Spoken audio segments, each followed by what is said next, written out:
خب در آستانه سفر آقای رئیس جمهور هستیم در استان گلستان. دوستان ما امروز کل مجموعه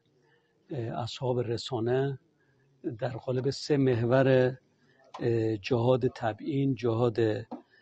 خدمت و جهاد امید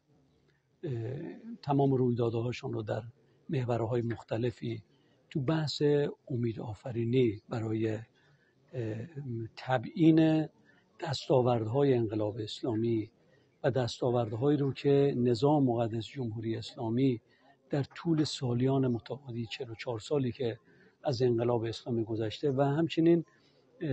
به نظرم یک اتفاق و رویداد بسیار خوبی که توجه ویژه آقای رئیس جمهور در سفر اولی که در استان گلستان داشتن که یکی از شاخصترین اون پروژه هایی که ما میتونیم بعد از سالیان سال این پروژه های اصلا کسی به سمتش نرفت به دلیل اینکه به هر حال کار سخت و دشواری بود. با دستور خود شخص آقای رئیس جمهور بحث احیای خلیج گرگان که بسیار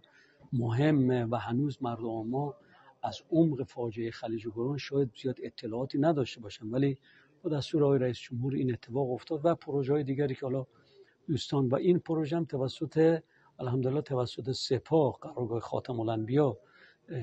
ظرف کمتر از 2 سال این محقق شد و کار بسیار بزرگی بود. همین خودش امیدآفرینیه، یکی از دستاوردهای بسیار بزرگ انقلاب اسلامی و